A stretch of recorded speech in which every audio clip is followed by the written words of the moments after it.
नमस्कार मित्रांनो, मी सावित्रीबाई ज्योतिराव फुले या मालिकेच्या 18 जानेवारीच्या भागामध्ये आता ही सावीची होणारी जी सासू असते, ती ओरडत असते तिच्यावरती.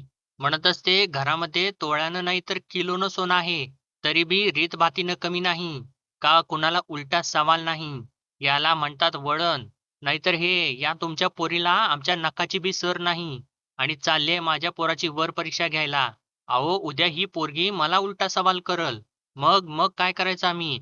आणि तुम्हाला आधीच सांगून ठेवते, हे असलं आम्हाला अजिबात खपणार नाही. खरं तर बाहेरच्या बाहेरच निघून जाणार होते मी, पण आमच्या मालकांच्यामुळं आमचं काही चालत नाही ना, म्हणून इथं थांबावं लागतंय." तर असं ती बोलत असताना आता अक्का तिथं येते आणि एकदम शांतपणाने तिला म्हणते, "एक वेळेला माफ करा की. अहो, पोर लहान आहे, शिकल की हळू तर तेव्हा तिची होणारी सासू म्हणते, "हो का? अहो, उद्या लगीन झाल्यानंतर तुमच्यासोबत जर असं झालं असतं, तर तुम्हाला खपलं असतं का? हे बघा, अजून बी वेळ गेलेली नाही. शिकवा, शिकवा. अजून बी तुमच्या पोरीला 4 गोष्टी शिकवा." तर तेव्हा आता सावी एकदमच तिला म्हणते, ती एवढी भडकलेली असते, तरीसुद्धा ती एकदम तिला धाडसाने म्हणते, "पण शिकवलेल्या 4 गोष्टी करून झाल्या की. भाकरी थापते का? विहिरीतले पाणी शेणते का? रांगोळी काढते का? सारवण येतं का? समदं काही करून दाखवलं की म्या." आणि असं ती आता बोलत असताना अक्का तिला जरासं दाबते आणि म्हणते, "थांब, गप्प बस." असं इशाऱ्याने तिला सांगत असते आणि म्हणते, "जा, तू बाहेर जा." आता तिची जी काही होणारी सासू असते ती अजून जाम भडकतेने म्हणते, "तिला कशाला बाहेर जायला सांगताय? मीच जाते बाहेर." तर तेव्हा अक्का तिला म्हणते, "अहो नाही, तुम्ही इथून कुठं बी जायचं नाही हां. अहो शहाणी-सुरकी माणसं आपण. असं करून कसं चालेल? अहो पोर लहान आहे, समजून घ्या." आणि आता हे सगळं काही जे चालू असतं मित्रांनो, ते समोर म्हणजे सगुणा अक्काच्या समोरच सगळं काही चालू असतं आणि ती सगळं काही बघत असते. तर अक्का आता खूप रागाला येते आणि सावीचा हातच पकडते आणि म्हणते, "आता जा की बाहेर." असं म्हणून तिला खेचत बाहेर घेऊन जाते आणि तिला बाहेर घेऊन येते आणि तिच्यावरती आता राग करू लागते. म्हणते, धन्य आहे तुझ्या पुढं सगळं काही धन्य आहे." असं बोलतात होय गं? अगं तोंड का उघडलंस तू? बापाला बेइज्जत करून मान खाली घालायला लावायची आहे तुला? तर तेव्हा सावी परत आता हिला सांगायचा प्रयत्न करत असते. तर तेव्हा अक्का तिच्यावर अजून ओरडते म्हणते, "एक सबूत बी बोलायचा नाही हां. एक सबूत पण बोलायचा नाही. चार चौघात असं बोलतात होय? अगं उद्या लगीन करून गेल्यानंतर सकाळ संध्याकाळ उद्धार करतील खंडू पाटलाचा." तर तेव्हा सावी विचारते, "पण एवढं काय बोलले मी?" तर अक्का अजून चिडते तिच्यावर म्हणते, "वर अजून साळसूदपणानं विचारतेस व्हय मी काय बोलले म्हणून? घरात माणसं आहेत म्हणून, नाहीतर जिभेला ना असला चांगला चटकाच दिला असता तुझ्या. एक तर गडगंज श्रीमंत माणसं भेटत नाहीत आणि भेटली तर असं म्हणून तिला एक टपली मारते आणि म्हणते आणि नशिबात पण असायला लागते ना. म्हणतात ना देव देतं आणि कर्म नेतं ते हे असं. असं म्हणून तिचा हात जोराने दाबते. तर तेव्हा सावी तिला म्हणू लागते, "आत्या अगं सोड ना, दुखतंय मला." तर अक्का तिला म्हणते, "एक गोष्ट ध्यानात ठेवायची. आज जर बिनसुपारी फोडता ही माणसं इथून गेली ना, तर निरगुडीचा फोग काढून ठेवलायच. बघ कशी पोकळते तुला ते. मग कळेल तुला भामात्या काय आहे ते. अजिबात आवाज करायचा नाही." आणि काय म्हणायचं सांग बरं असं विचारत असताना आता खूप घाबरलेली असते तिला आणि म्हणते आत्या आत्या तर इकडे आता वामनराव मुकुटरावांना समजावून सांगत असतात. ते म्हणतात, "अहो ऐका मालक माझं परीचा पर्वत करू नका. व हे सगळं काही संबंध मोडू नका." तर तेव्हा मुकुटराव म्हणतात, "मग काय करू? यांची अरेरावी मान्य करू?" "अहो 100 एकराचा मालक आहे मी 100." तर वामनराव त्यांना परत शांत करायचा प्रयत्न करत असतात. "अहो शांत घ्या, जरा शांत घ्या." तर तेव्हा मुकुटराव म्हणत असतात, "काय शांत घ्या? असा अपमान चालेल का?" असं ते बोलत असताना त्यांची बायको आता बाहेर येते आणि ती म्हणते, "अहो जरा ते बोलायचं होतं तुमच्यासोबत." तर तेव्हा मुकुटराव तिच्यावरती सुद्धा ओरडतात, "काय आहे? बरं ठीक आहे, चला." असं म्हणून ते आता बाहेर जातात आणि तेव्हा त्यांची बायकोसुद्धा बाहेर जाते आणि बाहेर आल्यानंतर तिच्यावरती ओरडू लागतात, "अहो तुम्हाला कळत नाही का? आतमध्ये बोलणी सुरू आहेत, कळत नाही का तुम्हाला?" तर तेव्हा त्यांची बायको त्यांना सांगू लागते, "मी काय म्हणते, ही बोलणी नका करू. अहो या अशा पोरीला सून म्हणून आपल्या घरी नेणं म्हणजे आपल्याच पदरात विस्तव बांधण्यासारखं आहे. अहो किती बोलते ती पोर, किती प्रश्न विचारते. तुमचं काय हो, तुम्ही पुरुष मंडळी जाल कामासाठी बाहेर, पण ही पोर उद्या ना घरात बसून माझ्या डोक्यावरती मिरं वाटेल. त्याचं काय? आणि कसं आहे ना, ही पोर आता इथं चार चौघांच्यात बोलली. उद्या ना ती अख्ख्या गावासमोर बोलल. मग मला सांगा काय इज्जत राहिली आपली गावासमोर? आणि नाही नको, ही पोर मला सून म्हणून पसंत नाही." असं ती बोलत असताना आता मुकुटराव तिच्यासमोर हात करतात आणि तिला थांबवतात आणि म्हणतात, "बघतो, काय करायचं ते आम्ही बघतो." आणि जोराचे ओरडतात, "ओ वामनराव, वामनराव बाहेर या वामनराव." तर तेव्हा वामनराव धावत बाहेर येतो आणि म्हणतो, "अहो जरा शांत व्हा, शांत व्हा. तुम्हाला राग आला असेल कदाचित, हे मला मान्य आहे. पण जरा समजून घ्या, इथे आलेलो आहे आपण, पण याच्या आधी 15 ठिकाणी फिरून आलेलो आहे आपण. 15 ठिकाणी फिरून आलोय, जरा समजून घ्या. अहो बोलणारी मुलगी आहे ती." तर तेव्हा त्यांची बायको मुकुटरावांची बायको म्हणते, "बोलणारी? आगाव आहे आगाव." तर वामनराव म्हणतात, "अहो बोलणारी नाही, बालबोध आहे. तिच्या बोलण्यामध्ये कुणाचा अपमान करायचा नाही. सहज बोलली ती. अहो उगाच तुम्ही रावळाचा पर्वत करू नका. ऐका माझं." तर मुकुटरावांची बायको म्हणते, "मग काय करू? गप्प बसू?" "अहो गप्पच बसा. आपण लगीन लावू तिचं आणि तिला घेऊन जाऊ. काही तिखट बोललं असलं तर आपण गुळमट बोलू." तर तेव्हा मुकुटराव म्हणतात, "पण काय एवढी पडती बाजू घ्यायची?" तर तेव्हा वामनराव म्हणतात, "पण आपली बाजू लंगडी आहे हे माहिती आहे ना तुम्हाला? अहो आत्तापर्यंत किती स्थळं दाखवली आणि किती मोडलेली आहेत हे तरी लक्षात असू द्या तुमच्या. आणि परत तुम्ही म्हणाल तशी मुलगी तुम्हाला मिळणार नाही. अहो मी तुम्हाला सांगतो या मुलीमध्ये जेवढी अकड आहे ना ती तिसऱ्या दिवसात निघेल. आणि आपला मुलगा सुद्धा काही कमी नाही. तो असल्या 10 मुलींना सुतासारखा सरळ करणारा आहे. नका काळजी करू मी सांभाळतो सगळं काही." असं त्याने समजावून सांगितल्यानंतर आता वामनराव म्हणतात, "बरं ठीक आहे." आणि त्यांच्या बायकोला सुद्धा म्हणतात, "बरं ऐकलत का आपण?" तर तेव्हा वामनराव म्हणतो, "बरं आपली झाकली मूठ 1,25,00,000ची. पटकन सुपारी फोडून घेऊयात." तर तेव्हा मुकुटराव सुद्धा म्हणतात, "हो, हो, मान्य आहे. वामनराव तुम्ही आता घ्या आवर्त." तर तेव्हा वामनराव म्हणतो, "हो, ते मी बघतो." असं म्हणून त्या दोघांना आता आतमध्ये यायला सांगतो आणि स्वतः सुद्धा पुढे आतमध्ये निघून जातो. म्हणजे यांचं काहीतरी लिचांड असतं. म्हणजे काल मित्रांनो त्यांनी दाखवलेलं आहे ना कालच्या भागामध्ये, की हा जो नवरा मुलगा असतो, तो वयाने खूप मोठा असतो आणि तेच सगळं काही आता सावरासावर करत असतात हे सगळेजण. आणि इकडे आता आत पाटील येतात आणि तेव्हा अक्काला ते विचारतात, "काय झालं? ते वरमाई कुठं आहे? आणि ते वामनराव कुठं आहेत?" तर तेव्हा अक्का सांगते, "काय पण झालं तरी पाहुणं लई नाराज आहेत." आणि म्हणते, "आबा, म्या काय म्हणते, म्या जाऊन त्यांचं पाय धरू काय?" तर तेव्हा पाटील म्हणतात, "अगं अक्का तू?" तर तेव्हा अक्का म्हणते, "अरे त्यात काय झालं? आपल्या पोरीकडून जे काही घडू नये ते घडलेलं आहे. उगा कशापायी विषय वाढवायचा? माणसं लई चांगली आहेत. अरे आपली पोर सुखात राहील रं." तर तेव्हा पाटील म्हणतात, "नको अक्का तू थांब. मी बघतो ते जाऊन तिथे वामनराव काय म्हणतात ते. मी बोलतो त्यांच्याशी. नाहीतर शेवटाला माझा फेटा काढून ठेवतो त्यांच्या पायावर." असं ते बोलत असताना आता सावीला ते ऐकल्यानंतर धक्काच बसतो तिला. तर पाटील पुढे म्हणतात, "आणि मी म्हणतो, माझं आमच्या पोरीचं काय जर चुकलं असेल तर घ्या चूक पदरात." आणि तेव्हा सावी तर रडूच लागते मित्रांनो. आणि तिला खूप त्रास होऊ लागतो आणि ती रडत-रडत आता बाजूला जाते आणि परत मागे वळून ती पाटलांच्याकडे बघते आणि त्यानंतर रडत-रडत तिथून निघून जाते. आणि इतक्यातच आता इकडे बाहेर एक मुलगा म्हणजे वयानं तो जास्त असतो आणि तो घोड्यावरून येतो तिथं. आणि तेव्हा हा वामनराव असतो तो त्याला त्या मुलाला आतमध्ये बोलावू लागतो. म्हणतो, "या, या, या सरकार आतमध्ये या." आणि त्याला आपल्या शेजारी बसवतो आणि "या, या, बसा, बसा" असं म्हणून त्याचं खूप काही असं स्वागत वगैरे तो करत असतो. आणि तेव्हा तो येऊन तिथे बसतो आणि इतक्यातच आता पाटील सुद्धा तिथे येतात. आणि ते आल्यानंतर विचारतात, "वामनराव हे पाहुणं कोण आहेत?" तर तेव्हा वामनराव सांगतो. म्हणतो, "हे पाटील हे मुकुटरावांचे मोठे चिरंजीव." आणि तेव्हा त्या मुलाला तो सांगतो, की "हे खंडूजी नेवसे नायगावचे पाटील आहेत हे." तर तेव्हा तो मुलगा सुद्धा आता पाटलांना राम-राम करतो. तर आता वामनराव पुढे म्हणतो, "आहेत हे आपले खाऊन-पिऊन सुखी, पण आता आपल्या एवढी जमीन नाही, पण आहे पोटापुरती. एक गाय, 2 बैल, चाललाय आपला गाडा." असं म्हणून तो आता थोडंसं त्या मुलासमोर पाटलांना हिणवतच असतो. आणि पुढे सांगतो, "हां, माणूस म्हणाल तर अगदी उदार अंतःकरणाचा माणूस आहे."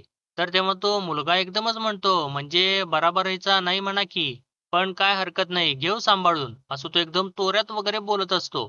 तर तेव्हा वामनराव आता त्या मुलाची ओळख करून देऊ लागतो. म्हणतो, "हे सूर्याजी आहेत, उमदा, दिलदार. यांच्या घराण्याचं हे नाक, शिकारीचा छंद, बंदूक नेहमी जवळ. अहो रानात गेल्यानंतर हरीण मारून आणलं नाही, असं कधीच झालं नाही." तर तेव्हा मुकुटरावांची बायको लगेचच मध्ये बोलते, "अहो ते कुस्तीचं सांगा की, ते राहिलंच की." तर तेव्हा वामनराव पुढे म्हणतो, "अहो कुस्ती? कुस्ती म्हणजे नादच नाही बघा. भयंकर चलाख. अहो चांगल्या पैलवानांना चितपट करून आसमान दाखवलं यांनी. त्यामुळं 24 गावात रुबाब त्यांचा." तर तेव्हा पाटील सुद्धा वाह, वाह, वैजी, वैजी करत असतात. कारण कारण त्यांना अजूनपर्यंत माहिती नसतं, की हाच तो मुलगा आहे, जो सावीसाठी यांनी आणलेला असतो. तर तेव्हा वामनराव पुढे म्हणतो, "आणि स्वभाव कसा? एकदम राजासारखा. तर तेव्हा हा सूर्याजी म्हणजे जो काही मुलगा असतो, तो आता बोलू लागतो. म्हणतो, "हे बघा पाटील, मी आणि माझा धाकला भाऊ मालोजी, जे आम्ही दोघे जे काही आहे, ते आमच्या आबासाहेबांच्यामुळेच आहोत. आता मालोजी हळू तयार होतंय. आता ज्या कामासाठी इथं बोलवलंय, त्याबद्दल बोला की. म्हणजे मुलगी पसंत पडली का?" तर तेव्हा मुकुटराव मध्येच बोलतात. म्हणतात, "होय, होय, लहान आहे, अल्लड आहे. बाकी समद काही बरं आहे." आणि तेव्हा आता हे असं बोलत असताना इकडे पाटलांच्या चेहऱ्यावरती आता प्रश्नचिन्ह उमटतं आणि ते आता सावीच्या आईकडे थोडंसं बघतात. तर तेव्हा तो आता जो मुलगा असतो तो विचारतो म्हणजे त्याच्या आईला विचारतो आणि "आई साहेब तुम्हाला?" तर तेव्हा त्याची आईसुद्धा म्हणते, "होय, होय, आहे पसंत." आणि आता त्यांची पसंती ऐकल्यानंतर आता पाटील आणि त्यांची म्हणजे जी बायको असते ती एकदम खुश होते. तर तेव्हा वामनराव म्हणतो, "बघा पाटील बघा, माणसं किती मोठ्या मनाची आहेत." तर तेव्हा पाटील म्हणतात, "होय जी." तर वामनराव म्हणतात, "झालं गेलं दिलं विसरून. पाटील नशीब काढले बघा तुमच्या पोरीनं. आता लागा तयारीला." आणि म्हणतात, "बरं का मंडळी सुपारी फोडायची का?" तर तेव्हा आता हे सर्वजण एकदम खुश वाटतात म्हणजे वातावरण एकदम प्रसन्न, छान, एकदम आनंदी असतं. आणि तेव्हा सावीची आई म्हणते, "मी आलेच." असं म्हणून ती आतमध्ये जाते. तर तेव्हा पाटील आता विचारतात, "फोडायची का सुपारी?" आणि आता ते पाटील म्हात्बाला हाक मारतात. म्हणतात, "अरे म्हात्बा, पंतोजीसनी बोलावणं करून घेऊन ये. त्यासनी म्हणावं सुपारी फोडायची आहे." आणि आता अजूनपर्यंत तर पाटलांना ते काही कळालेलं नसतं, की हाच नवरा मुलगा आहे मोठा जो असतो तो. आणि इतक्यातच आता पंतोजीराव तिथे येतात. तर तेव्हा पाटील त्यांना नमस्कार करतात. म्हणतात, "या पंतोजीराव या, या." आणि मुकुटरावांची ओळख करून देतात. म्हणतात, "हे आमचे पंतोजीराव आहेत आणि हे आहेत जावळ्याची पाहुणं." असं त्यांची ओळखसुद्धा ते आता करून देतात. आणि त्यानंतर म्हणतात, "अहो पाटलीनबाई ऐकलं का? अहो जरा सावीला घेऊन या की." तर तेव्हा सावीची आई आता सावीला घेऊन येते आणि परत येतात ते सावीला पाटावरती बसवते. तर तेव्हा हा नवरा मुलगा असतो तो लगेचच मिशा वगैरे पिळू लागतो तिला बघितल्यानंतर. तर तेव्हा पंतोजीराव म्हणतात, "चला सुरू करूयात का?" आणि ते म्हणतात आता, "नवरदेवाला बोलवा पाटावरती बसवायला." मग आता मित्रांनो बघा आता इथे नवरदेवाला बोलवल्यानंतर आता कोण उठतो ते बघूया आणि जो कोणी उठतो ते बघितल्यानंतर आता पाटील कसे भडकतात बघा.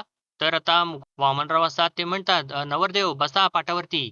आणि असं त्याने म्हटल्यानंतर आता मुकुटराव त्या मोठ्या मुलाला आपल्या इशारा करतात आणि तो मोठा मुलगा सुद्धा हो असं म्हणून मान डोलावतो आणि तो उठतो आणि तो उठून तिथे पाटावरती बसतो आणि तो सावीच्या समोर पाटावरती बसल्यानंतर या सगळ्यांना धक्काच बसतो आणि सावी सुद्धा आता धक्क्याने त्याच्याकडे बघू लागते.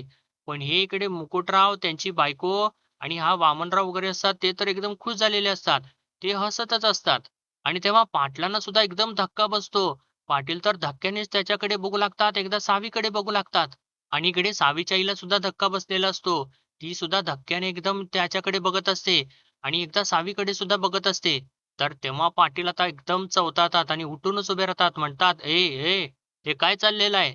आणि त्या मुलाला म्हणतात, "ए, ए, उठा, उठा, पाट्यावरनं उठा आणि उठा पाटशिरी उठा." असं म्हटल्यानंतर आता हे सगळेजणच उठून उभे राहतात. तर तेव्हा वामनराव म्हणतो, "अहो काय झालं पाटील, सुपारी फोडायची ना?" तर तेव्हा पाटील म्हणतात, "वामनराव, वामनराव काय चाललंय हे? लग्नाचा पोरगा कोण आहे? ह्यो आहे का ह्यो आहे?" असं ते विचारतात. तर तेव्हा आता वामनराव घाबरू लागतो.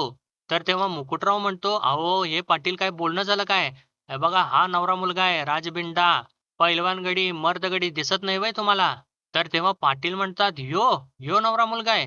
ह्यो असा झुंजरबाट मुलगा आणि ते बी माझ्या लेकीसाठी?" आणि त्यानंतर ते वामनरावकडे रागारागाने असे दातवट वगैरे खाऊन बघू लागतात. म्हणतात, "वामनराव." तर तेव्हा वामनराव म्हणतो, "अहो मुलाचं वय बघायचं का खानदान बघायचं?" तर तेव्हा पाटील जोराचे ओरडतात. म्हणतात, "खानदान गेलं तेल लावत. काय चाललंय काय हे? दाखवताना ह्यो पोरगा दाखवला आणि सुपारीच्या वेळेला ह्याला उभा करताय. हे शोभतंय का तुम्हाला?" असं ते आता मुकुटरावांच्या वरती सुद्धा ओरडतात.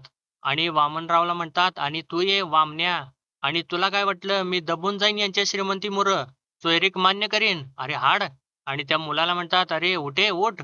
तर तेव्हा वामनराव पुढे येतो, पाटलांच्या जवळ येतो आणि म्हणतो, "अहो पाटील मान्य करून घ्या ही सोयरीक. अहो 100 एकर जमीन."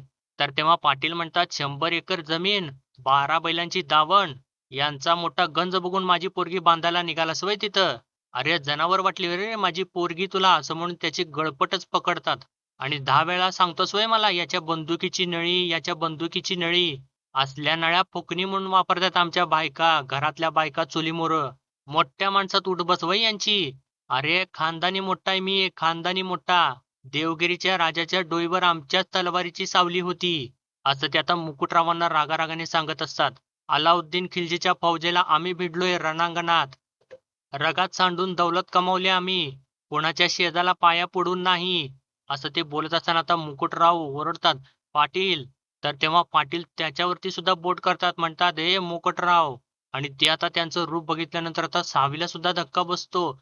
आणि सावीची आई सुद्धा धक्क्याने त्यांच्याकडे बघू लागते. आणि हा वामनराव असतो तो तर एकदम जाम घाबरलेला असतो. तर पाटील पुढे म्हणतात, हे मुकुटराव, तू जेवढी दौलत कमवलीस की नाही, तेवढी दौलत आमच्या बापजात्यांनी उधळलेली आहे. हे तुम्हाला माहिती नसेल, पण याला माहित आहे का नाही? असं ते वामनराववरती ओरडतात. तर तेव्हा वामनराव तर जाम घाबरलेला असतो. आणि तो म्हणतो, अहो पाटील असं काय करताय? मोठं खानदान आहे ते. तर पाटील आता त्याची गळपट जोराने पकडतात आणि म्हणतात, मोठं खानदान, मोठं खानदान हे. आता चल तुला मोठं खानदान धावतो. असं म्हणून त्याला बाहेर जोराने खेचत घेऊन जातात आणि जोराने ढकलून देतात. तर तेव्हा तो वामनराव जाऊन दरवाजावरती जोराने आपटतो. आणि त्यानंतर पाटील पुढे जातात आणि जोराची त्याला लाथ मारतात. तर तेव्हा तो वामनराव जाऊन पुढे जाऊन खालीच कोसळतो आणि त्याची जाऊन परत त्याला कॉलर पकडतात. म्हणतात, "अरे माझ्या पोरीची केसानं गळा कापलतास तू." तर तेव्हा आता पंतोजीराव मध्ये पडतात आणि म्हणतात, "अहो पाटील ऐका ऐका माझं असं असं करू नका. माझं ऐका. असं करू नका. मी हात जोडतो तुमच्या समोर. अहो मरेल तो." तर तेव्हा पाटील एवढे रागाला आलेले असतात. म्हणतात, "मरू दे तिकडं. अरे माझ्या पोरीच्या जन्माचं वाटोळं करायला निघालास तू? मला फसवतोस मला?" असं म्हणून जोराची कानाखाली त्याला मारतात आणि एवढं जोराने मारू लागतात आणि नंतर जोराने ढकलून देतात. आणि तेव्हा अंगावरती त्याच्या जात असतात. तर तेव्हा तो नवरा मुलगा असतो. तो म्हणतो, "अहो पाटील." तर तेव्हा पाटील त्याच्यावरती जोराने ओरडतात, "ए तोंड उघडायचं नाही, अजिबात मध्ये तोंड उघडायचं नाही. एक शब्द काढायचा नाही तोंडामधून. पाहुणा म्हणून आलायसा. पाहुण्यासारखं मुकाट निघायचं इथनं." असं म्हणून त्याच्या अंगावरती जाऊ लागतात. त्याच्याकडे बोट करून त्याच्या अंगावरती जाऊ लागतात आणि म्हणतात, "डोसकं फिरलंय हं माझं. आज कुणाचाच मुलायजा ठेवणार नाही मी." आणि त्यानंतर परत आता त्या वामनरावकडे वळतात आणि परत त्याला पकडतात आणि म्हणतात, "आणि तू माझ्या पोरीच्या जन्माचं वाटोळं करायला निघाला होतास व्हय तू? काय म्हणाला होतास? इंद्राचा ऐरावत? ह्यो इंद्राचा ऐरावत. अरे ह्याच्यापेक्षा रेडा बरा." असं म्हणून त्याला परत आणि जोराने कानाखाली मारू लागतात. तर तेव्हा पंतोजीराव पाटलांना म्हणत असतात, "पाटील शांत व्हा, ऐका माझं." तर वामनराव परत आणि मध्ये बोलतो, म्हणतो, "अहो तुम्ही तरी सांगा यांना, यांच्या मुलीचं लग्न कसं होणार?" तर तेव्हा पाटील अजून जाम भडकतात. म्हणतात, "माझ्या पोरीचा पत्कारा घेतलायस तू? लगीन कसं होणार? थांब." असं म्हणून त्याला एक जोराची लाथ मारतात आणि म्हणतात, "तू मेलास आता." असं म्हणून आजूबाजूला बघतात तर तिथे कुऱ्हाड असते. आणि आता पाटील रागारागाने पुढे जातात आणि ती कुऱ्हाड उपसून आपल्या हातामध्ये घेतात. आणि ते बघितल्यानंतर तर आता सर्वजण जाम घाबरतात. इकडे सावीला धक्का बसतो, सावीच्या आईला सुद्धा धक्का बसतो. आणि कुऱ्हाड घेऊन ते पाटील आता धावत त्या वामनरावकडे येतात. तर तेव्हा पंतोजीराव पाटलांना अडवायचा प्रयत्न करत असतात आणि म्हणतात, "पाटील, पाटील ऐका, ऐका माझं." असं ते बोलत असतात. तर तेव्हा पाटील तर त्या पंतोजीरावांना सुद्धा ढकलून देतात आणि जोराची कुऱ्हाड उगारून त्या वामनरावाच्या गळ्यावरती मारणारच असतात. इतक्यातच आता सावी आबा असं जोराने ओरडते आणि ती कुऱ्हाड त्या वामनरावाच्या गळ्यापर्यंत पोहोचलेली असते आणि त्याचा गळा उडणारच असतो. इतक्यात सावीचा आवाज ऐकल्यामुळे पाटील आता थोडंसं थांबतात आणि ती कुऱ्हाड तिथेच थांबवतात. आणि तेव्हा तर सगळ्यांनी डोळ्यावरती हात घेतलेला असतो, की आता वामनरावाचा मुर्दा पडलाच म्हणून समजा. आणि तेव्हाच आता सावीच्यामुळे ती कुऱ्हाड तिथंच थांबलेली असते. आणि सर्वजण आता परत आपल्या डोळ्यावरचा हात बाजूला घेतात आणि समोर बघतात, तर वामनरावाचा जीव वाचलेला असतो मित्रांनो. तर सावी आता पाटलांना म्हणत असते, "नाही आबा नाही, असं नका करू." तर तेव्हा पाटील रागारागात असतात, पण ते सावीकडे बघत असतात आणि त्यांनी ती कुऱ्हाड तिथेच थांबवलेली असते मित्रांनो.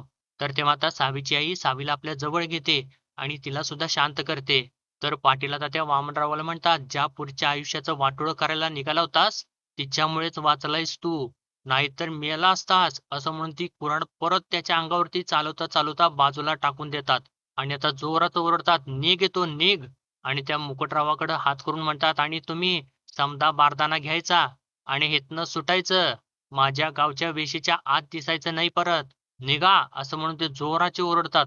तर तेव्हा आता मुकुटरावाची बायको तर जाम घाबरलेली असते आणि ती मुकुटरावाजवळ येते आणि म्हणते, "अहो, मी काय म्हणते, आता इथं थांबण्यात काय बी अर्थ नाही. हे हे समजा बघायला आपण इथं आलो होतो का?